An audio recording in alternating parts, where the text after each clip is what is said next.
নমস্কার বন্ধুরা, আমি আমার ইউটিউব চ্যানেল কখনো স্বপ্নতে আজকে আবার চলে এসেছি আমার রেসিপি ঝুড়ি থেকে একটা রেসিপি নিয়ে। আশা করি আপনারা সকলে ভালো আছেন, সুস্থ আছেন।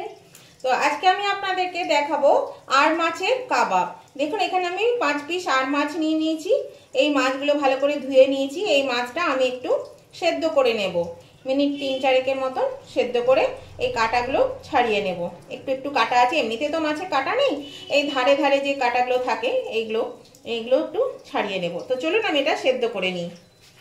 এরকম বন্ধুরা, আমি এখানে জল বসিয়ে দিয়েছি, জলটা ফুটছে।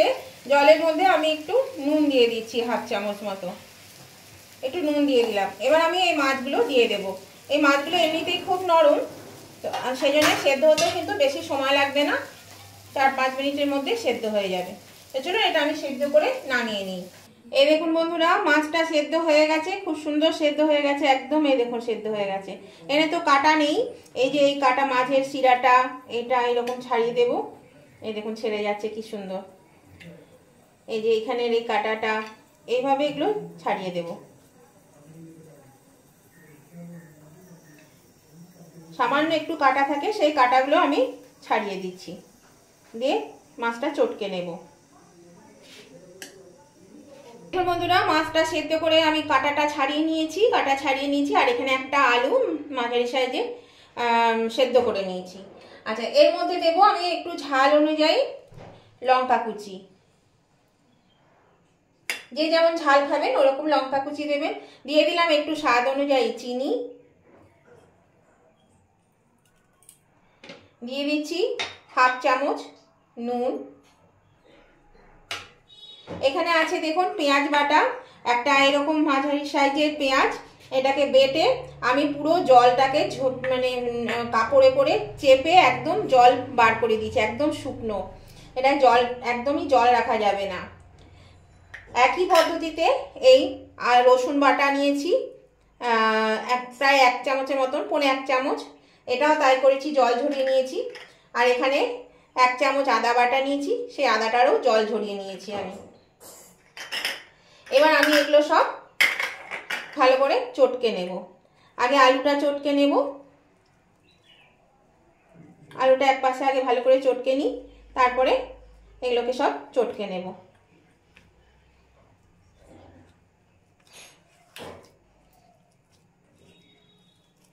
আলুটা আমার চটকানো হয়ে গেছে। এইভাবে যদি আর মাছে কাবাব করে খান, খেতে বেশ ভালো লাগে। যে কোনো কাবাবই ভালো লাগে, কিন্তু এটা একটু নতুন ধরনের আর মাছে। দেখুন খেয়ে, যদি না খেয়ে থাকেন তাহলে অবশ্যই কিন্তু একবার খেয়ে দেখবেন। এটাও কিন্তু খেতে খুব ভালো লাগে। এর মধ্যে কিন্তু আর কোনো মশলাপাতি আমি কিচ্ছু দেব না, একদম প্লেন। দেখুন এটা আমার মাখানো হয়ে গেছে। এই দেখুন বন্ধুরা, আমি ভালো করে এটাকে মেখে নিয়েছি। আর যতটা আলু নিয়েছিলাম তার অর্ধেকটা আলু আর একটু লেগেছে, সেই আলুটুকু আমি আবার নিয়েছিলাম, সিদ্ধ করাই ছিল। এখানে আমি একটু বেসন নিয়েছি, এই বেসনটা দিয়ে এগুলো দেখুন এভাবে নিয়ে আমি এরকম চেপটে দেব। একটু বেসন লাগাতে হবে হাতে। এর মধ্যে সেরকম কোনো জিনিস পড়েনি যেটাতে চিট ধরবে, সেই জন্য কিন্তু একটু বেসন লাগাতে হবে। এইভাবে একটু বেসনটা দিলেই হবে।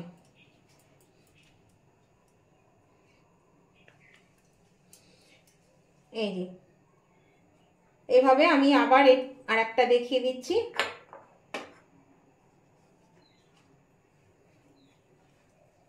এই দেখুন এইভাবে চেপটে দেব, এই ধারগুলো সমান করে দেব।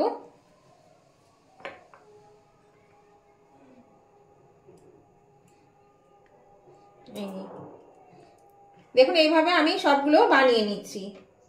দেখুন বন্ধুরা, আমি কাবাবগুলো বানিয়ে নিয়েছি। এখানে 10টা কাবাব হয়েছে, এরকম সাইজে করেছি। আপনারা এরকম সাইজ না, শুধু মানে কি বলবো, আকৃতির এরকমও করতে পারেন, আপনাদের পছন্দ মতন আকৃতি করতে পারেন, চৌকো লম্বা যেমন খুশি। তো এগুলো এবার ভাজার পালা।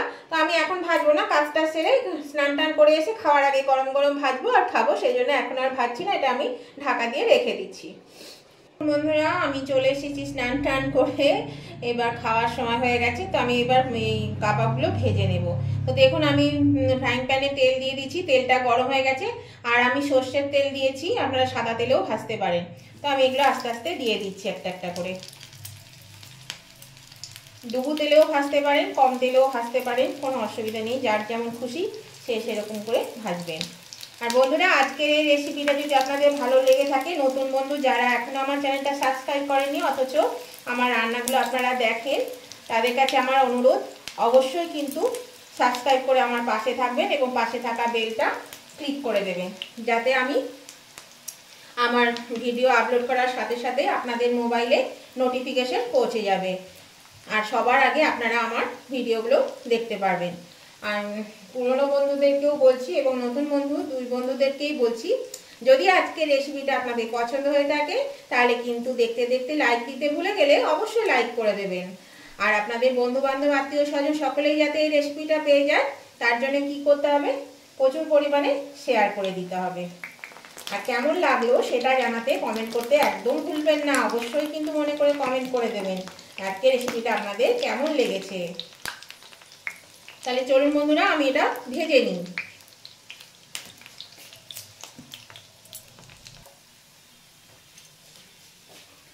এই দেখুন বন্ধুরা, আমি উল্টো পাল্টে ভেজে নিয়েছি, ভাজা হয়ে গেছে। এবার আমি এগুলো আস্তে আস্তে তুলে নেব। আর এটা কিন্তু লো টু মিডিয়াম আঁচে ভাজতে হবে, তা না হলে কিন্তু ওপরটা পুড়ে যাবে, ভেতরটা কাঁচা থেকে যাবে। সেই জন্যে আমি কিন্তু লো টু মিডিয়ামে ভেজে নিলাম। দেখুন বেশ লালচে লালচে করে ভেজে নিয়েছি। আর এটা সস কিংবা স্যালাডের সাথে খেতে পারবেন, ভালো লাগে খেতে। আর বাকি তিনটে ছিল, ওই তিনটেও আমি দিয়ে দিয়েছি। ওই দিকটা একটু ফাঁকা হয়ে গেছে বলে ওই পাশে দিয়ে দিয়েছি, কারণ অনেক বেলা হয়ে গেছে, খেতে দেরি হয়ে যাবে, তাড়াতাড়ি করে করে নিই।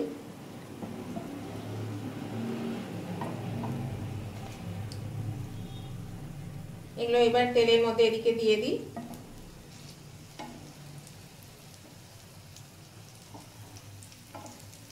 এই কটা হয়ে যাক।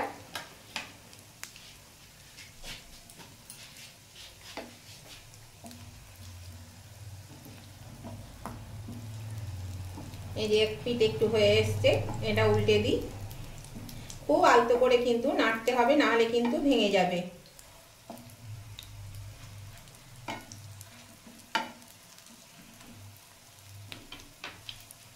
এই দেখুন বন্ধুরা, আমার সমস্ত কাবাবগুলো ভাজা হয়ে গেছে, আমি তুলে নিয়েছি। আর এখানে টমেটো সস নিয়ে নিয়েছি, সস দিয়ে খাবো বলে। তো দেখুন কেমন সুন্দর দেখতে লাগছে, আর ভাজাটা খুব সুন্দর হয়েছে। আশা করি আপনাদেরও খুব ভালো লাগবে। তো আপনারাও এইভাবে করে খাবেন যদি না খেয়ে থাকেন। আর খুব সহজ এবং খুব তাড়াতাড়ি হয়ে যায়, এটাতে খুব বেশি সময়ও লাগে না।